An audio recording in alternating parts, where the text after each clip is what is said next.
ممدانی ایسی باتیں کرتا ہے جو زیادہ تر سیاست دان نہیں کہتے۔ یہ باتیں امریکی سیاست کی دنیا میں سیاسی خودکشی سمجھی جاتی ہیں، یعنی کہ ایسا کرنا آپ کی سیاست کے لیے نقصان دہ ہو سکتا ہے۔ زہران ممدانی ایک ایسا سیاست دان ہے جو یوگنڈا میں پیدا ہوا اور مسلمان ہے۔ اس نے نیو یارک میں تجربہ کار سیاست دانوں کو شکست دے کر کافی شہرت حاصل کی ہے اور اب وہ نیو یارک کے میئر کے انتخاب کا امیدوار بن چکا ہے۔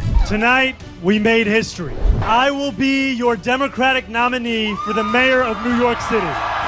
فلسطین کے حق میں بولنا، نیتن یاہو کو جنگی مجرم کہنا اور ٹرمپ کو آمر کہنا۔ ممدانی اپنی مسلم شناخت کو چھپاتا نہیں بلکہ فخر سے ظاہر کرتا ہے، غزہ کے حق میں آواز اٹھاتا ہے اور نیو یارک میں عوامی سہولتوں کے لیے کام کرتا ہے۔ کیا وہ جیت سکتا ہے؟ ہاں، لیکن اس کی مسلم شناخت، فلسطین کی حمایت اور اسرائیلی لابی کے خلاف موقف اسے طاقتور اسٹیبلشمنٹ کی جانب سے سخت حملوں کا سامنا ہو سکتا ہے۔ آپ اپنی رائے کمنٹ سیکشن میں دے سکتے ہیں۔